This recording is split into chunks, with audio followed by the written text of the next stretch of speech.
Bayangkan sebuah tempat yang tidak bisa ditemukan di peta, tapi bisa terasa sangat nyata di dalam dada.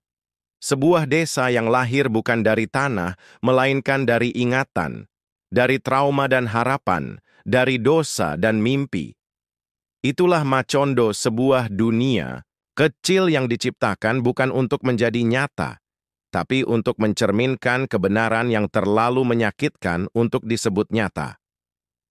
Macondo adalah tempat di mana hujan bisa turun selama 4 tahun tanpa henti, di mana seorang gadis bisa naik ke langit sambil menjemur pakaian, di mana orang mati masih bisa ikut makan malam, di mana waktu tidak berjalan lurus tetapi melingkar, melilit nasib manusia seperti pohon beringin yang tumbuh dari luka-luka masa. Silam Gabriel Garcia Marquez menciptakan Macondo bukan hanya sebagai latar. Ia menciptakannya sebagai dunia alternatif bagi sejarah Amerika Latin, sebuah ruang magis untuk mengatakan kebenaran yang terlalu absurd jika ditulis sebagai fakta. Karena di dunia ini, yang paling nyata justru adalah yang tampaknya mustahil. Macondo adalah tempat di mana segala sesuatu dimulai dari harapan. Tapi seiring berjalannya waktu, harapan itu membusuk, tergantikan oleh pengulangan, kebingungan, dan kesepian yang diwariskan turun-temurun. Karena di Macondo, segala sesuatu bisa terjadi. Kecuali satu hal, kelepasan dari takdir. Dan dari Macondo lah kita memulai perjalanan ini.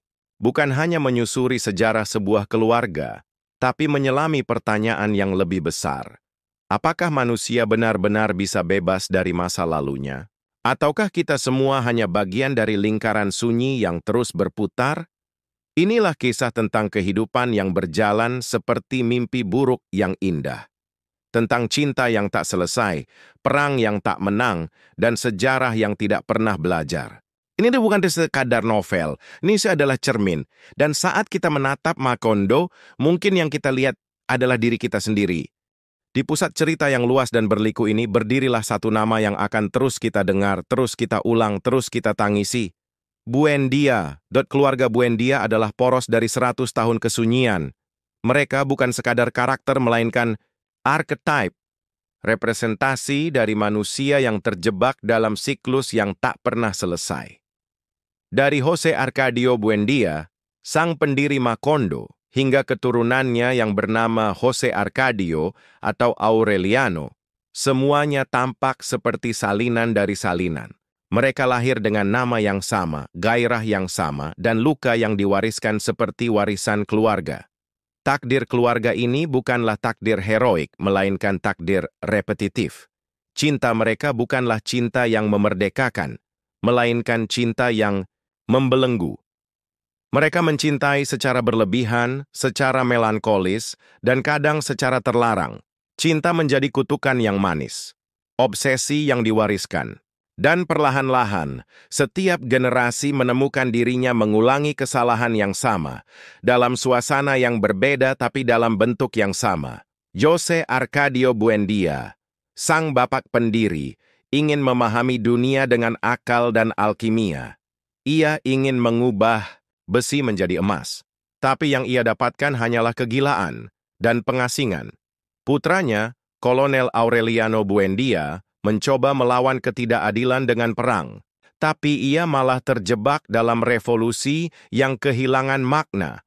Dan akhirnya membuat 17 anak yang semuanya mati dengan cara yang sama. Dan seterusnya. Dan seterusnya. Seperti roda nasib yang menolak berhenti. Di rumah besar mereka yang dibangun di tengah Macondo, waktu seolah tak berjalan maju.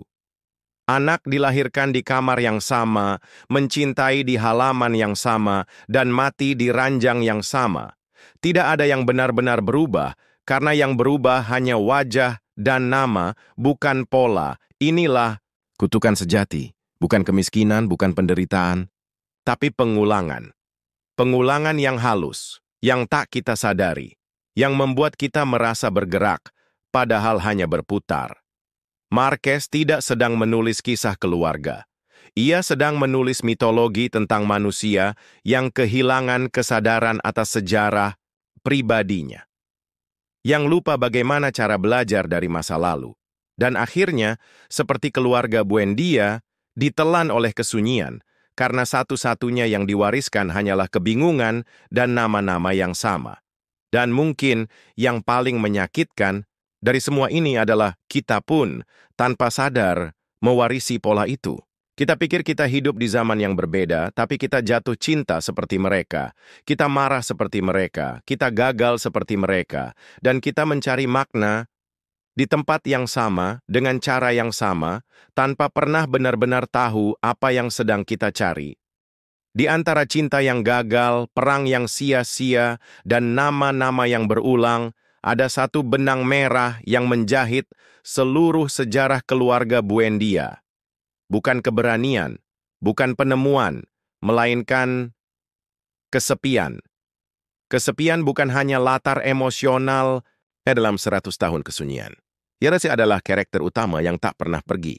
Ia muncul di balik tawa, bersembunyi di balik keramaian, dan berdiri tegak saat semua tokoh lainnya tumbang. Kesepian dalam Macondo bukan sekadar sepi dari suara. Ia adalah kekosongan yang muncul saat seseorang tak lagi mampu dimengerti. Saat cinta tidak bisa menghubungkan dua jiwa, meski tubuh mereka berdekatan. Saat kata-kata gagal menjadi jembatan dan manusia hanya menjadi gema bagi dirinya sendiri. Jose Arcadio Buendia menjadi gila bukan karena ilmu yang ia pelajari, tapi karena dunia di sekitarnya berhenti mendengar.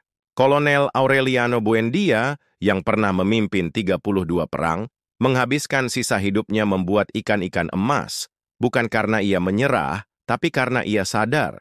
Tidak ada yang benar-benar memahami apa yang ia perjuangkan. Dan Amaranta, dengan pita hitam di tangannya, hidup dalam bayang-bayang cinta yang tak pernah terucap.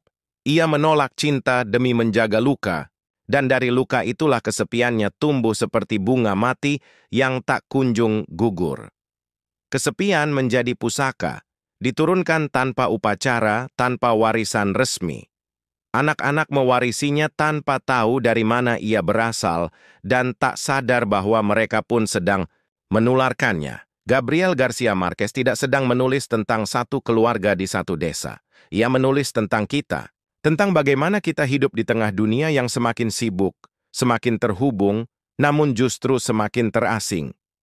Kita punya internet, pesan instan, suara yang bisa dikirim dalam detik. Tapi berapa kali kita benar-benar merasa dimengerti?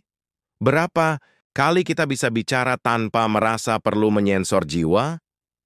Kesepian dalam novel ini adalah kesepian modern yang menyamar. Ia hadir dalam rutinitas, dalam layar, dalam ambisi, dalam relasi yang dangkal. Dan seperti keluarga Buendia, kita seringkali tidak tahu bahwa kita sedang mewarisinya sampai sudah terlambat. Karena di dunia ini, tidak semua orang mati karena penyakit. Ada yang mati karena tidak didengarkan. Ada yang mati karena tak pernah disapa dengan jujur. Ada yang mati karena terlalu lama hidup sendirian meski berada di tengah keramaian. Macondo bukan hanya desa fiktif. Ia adalah metafora besar. Ia adalah wajah Amerika Latin yang dicetak ulang dalam bentuk dongeng dan mimpi buruk. Dan lewat Macondo, Gabriel Garcia Marquez menceritakan sejarah benua yang terlalu sering dilupakan atau dipalsukan. Macondo lahir dari semangat penemuan, dari harapan akan dunia baru. Tapi seiring waktu, desa ini berubah jadi panggung pengulangan. Perang saudara, kudeta, pemujaan terhadap kekuasaan, kekacauan politik, dan keserakahan ekonomi. Marquez sedang berbicara tentang Kolombia, tentang Amerika Latin. Tapi suara itu terlalu dalam dan terlalu universal, hingga bisa menjadi cermin bagi bangsa manapun yang hidup dalam lingkaran sejarah yang sama. Perusahaan pisang datang ke Macondo seperti dewa modern, membawa kemajuan, rel kereta, dan janji kemakmuran. Tapi semua itu hanyalah kedok. Yang datang bukan kemajuan, melainkan eksploitasi. Yang dibangun bukan masa depan, melainkan ketergantungan. Lalu datanglah tragedi yang paling senyap. Para buruh mogok menuntut hak. Pemerintah menjawab dengan peluru. 3.000 orang mati di stasiun kereta. Mayat-mayat mereka dibuang ke laut. Tapi keesokan harinya, tidak ada yang ingat, tidak satu pun. Seolah sejarah itu hanya mimpi buruk yang tidak layak disimpan dalam buku sejarah. Dan itulah dosa terbesar, penghapusan ingatan. Apa gunanya tragedi kalau tak ada yang mengenangnya? Apa gunanya luka kalau terus dibungkam? Marquez tidak menulis untuk menjelaskan, tapi untuk melawan lupa. Karena sejarah Amerika Latin bukan sejarah yang bergerak maju. Ia berputar. Seperti keluarga Buendia, negara-negara di sana terus mengulangi bab yang sama. Dari penjajahan ke kediktatoran, dari harapan ke kehancuran, dari revolusi ke apatisme. Macondo adalah semua negeri yang pernah dijajah, lalu dijual kepada kapitalisme. Negeri yang dikisahkan dengan mulut asing, dicatat dengan tinta pihak yang menang. Negeri yang merasa dirinya merdeka, tapi hatinya masih menyimpan rantai-rantai tak kasat mata. Dan Macondo juga bisa menjadi cermin bagi kita hari ini. Karena sejarah yang tidak dikenang akan menyamar menjadi masa kini. Dan luka yang tidak dipahami akan terus diwariskan seperti hantu. Marquez menciptakan dunia magis, tapi makna yang ia bawa lebih nyata dari berita utama manapun. Karena di balik para wanita yang terbang ke langit, di balik hujan yang tak kunjung reda, tersimpan satu pesan keras dan jujur. Sejarah akan terus menghantui kita sampai kita berani mengingatnya. Kita bisa berkata, Macondo adalah fiksi, bahwa kisah keluarga Buendia adalah khayalan, bahwa kesepian, kegilaan, dan kutukan yang mereka alami hanyalah simbol. Tapi apakah benar begitu atau jangan-jangan Macondo tidak pernah hilang? Ia hanya berganti wajah. Ia hidup di kota-kota kita, di layar yang kita tatap setiap hari, di rutinitas yang menumpulkan jiwa. Lihatlah sekeliling. Kita hidup di zaman yang sibuk, cepat, terkoneksi tanpa henti. Tapi kesunyian itu, kesunyian yang menghantui Macondo, masih hidup. Ia hadir saat kita merasa asing di tengah pesta. Saat kita bicara panjang lebar, tapi tak ada yang benar-benar mendengar. Saat kita merasa terlalu lelah untuk berharap dan terlalu takut untuk jujur. Marquez menyebutnya kesunyian. Tapi bisa jadi itu adalah trauma kolektif, ketidakmampuan untuk memutus rantai. Kita ulangi luka orang tua kita. Kita ulangi relasi yang menyakitkan. Kita jalani hidup tanpa tahu kenapa, hanya karena begitu seharusnya. Dan di tengah semua itu, kita mencari makna seperti Kolonel Aureliano, Buendia membuat ikan emas yang sama berulang kali. Kita menyibukkan diri agar tak sempat merasa. Kita mendandani luka agar terlihat seperti pencapaian. Tapi sampai kapan? 100 tahun kesunyian bukan hanya novel. Ia adalah peringatan bahwa hidup yang dijalani tanpa kesadaran akan jadi pengulangan. Bahwa cinta yang tak disampaikan akan menjadi kutukan. Bahwa sejarah yang tak dikenang akan menghancurkan kita dengan cara yang sama, hanya dalam kostum yang berbeda. Marquez menulis dengan keindahan yang luar biasa. Ia membuat keajaiban terasa biasa. Tapi justru di sanalah kekuatannya. Ia ingin kita sadar bahwa keajaiban bisa lahir dari kesadaran. Bahwa perubahan bukan soal revolusi besar, tapi soal keberanian untuk tidak mengulang. Kita semua membawa Macondo di dalam diri, dan satu-satunya cara untuk keluar dari kutukannya adalah dengan memilih untuk sadar. Sadar akan pola, sadar akan luka. Sadar bahwa hidup ini bukan hanya warisan dari masa lalu, tapi juga tanggung jawab untuk tidak mewariskan kesunyian yang sama kepada generasi berikutnya. Setelah 100 tahun, apakah kita akhirnya bebas dari kesunyian Macondo? Setelah semua yang kita lihat, dari kecintaan yang tak terbalas, peperangan yang sia-sia, hingga sejarah yang terus mengulang, apa yang kita warisi?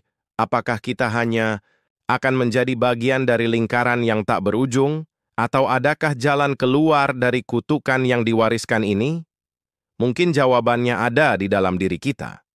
Di antara kesibukan kita yang serba cepat dan terkoneksi, Ada ruang kosong yang tak terlihat. Kesunyian yang tersembunyi di balik keinginan untuk terlihat sibuk, untuk selalu terhubung, untuk selalu maju. Tapi seperti yang ditunjukkan oleh Marquez, kemajuan yang sesungguhnya bukanlah tentang melangkah maju tanpa henti. Kemajuan sejati adalah kemampuan untuk berhenti, untuk merenung, untuk mengingat dan akhirnya untuk belajar. 100 tahun kesunyian itu bukan hanya kesunyian yang terjadi di Macondo. Ia adalah kesunyian yang kita bawa bersama kita. Dan seperti keluarga Buendia yang terjebak dalam pengulangan nasib, kita juga seringkali terjebak dalam rutinitas dan kebiasaan kita. Kita mewarisi luka-luka tak hanya dari orang tua, tetapi juga dari sejarah yang tak kita kenal. Namun, kita juga memiliki kekuatan untuk memutus rantai itu. Untuk tidak hanya mewarisi kesunyian, tetapi untuk menciptakan ruang bagi suara baru. Untuk melihat dunia tidak hanya lewat mata kita, tetapi dengan kesadaran yang lebih dalam, dengan hati yang terbuka. Di akhir cerita, Macondo hancur. Keluarga Buendia pun pada akhirnya habis, tapi mungkin dalam kehancuran itu ada harapan. Karena dalam setiap kehancuran ada kesempatan untuk membangun kembali. Ada ruang untuk memahami bahwa hanya dengan menerima luka kita, kita bisa menemukan makna di baliknya. 100 tahun bukanlah waktu yang pendek, tapi 100 tahun kesunyian bisa berakhir dalam 1 detik kesadaran. Apa yang kita pilih untuk wariskan, kesunyian, atau kebijaksanaan? Ini adalah pertanyaan yang harus kita jawab, bukan hanya untuk diri kita sendiri, tapi untuk dunia yang kita tinggalkan di belakang.